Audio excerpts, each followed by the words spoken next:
يعمل شير، يعمل شارك ناس تانية، وريها الموضوع، وصلوا ليهم، كونوا اكتف. كل الأديان من وجهة نظري سيئة.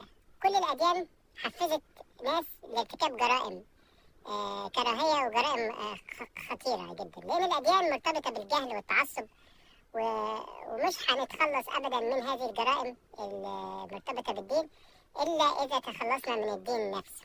كل الأديان، الهندوسية والإسلام والمسيحية وحتى اليهودية، كل الأديان آن الأوان إن هي تفارقنا وتحل عن زمان.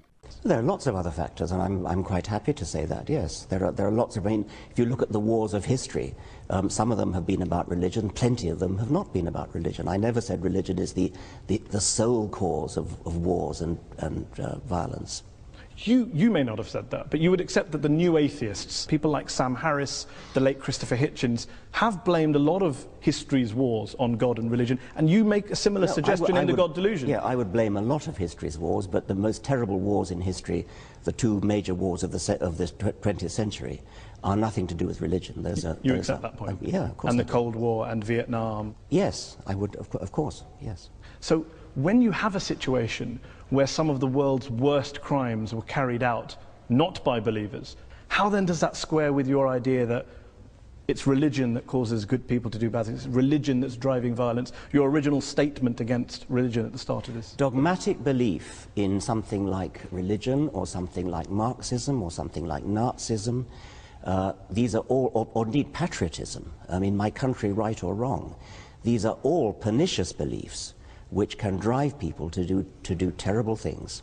And in the Second World War, Hitlerism was driven by racism, by a sort of sub-Wagnerian pagan religion which Hitler revived. Stalin's atrocities were motivated by a dogmatic belief in Marxism. And atheism. Stalin happened to be an atheist, but he was never motivated specifically. The Soviet Union was not based on scientific rationalism, on the elimination of religion and God? Stalin persecuted the church. Stalin persecuted just about everybody. Are you saying that the Soviet Union, the leaders of the Soviet Union, were not driven by a hatred of religion and a belief that science and human progress and materialism was the way forward?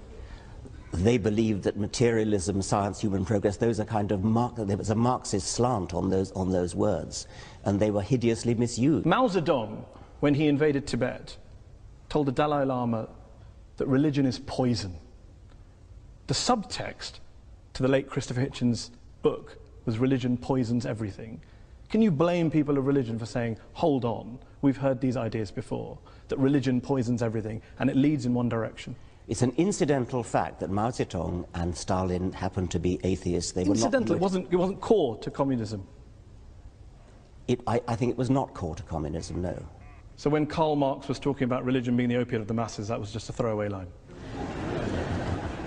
Yeah, I mean, that was an out of context statement. I mean, what on earth do you think that's got to do with atheism? I don't know. Let me put a statement in context to you. Albania, one of the world's worst dictatorships, tyrannies that we've seen in the last 100 years. Article 37 of Albania's communist constitution declared, quote, "The state recognizes no religion and supports atheistic propaganda in order to implant a scientific, materialistic world outlook in people." What do you think you're saying? I mean, that's an appalling thing to say. Of course it is. Why is that an appalling thing to say? What do you disagree with in that statement? Why would I want to support atheistic propaganda? I support science and truth. But you don't support spreading atheism? I support spreading science and truth. If that happens to be atheism, I support it.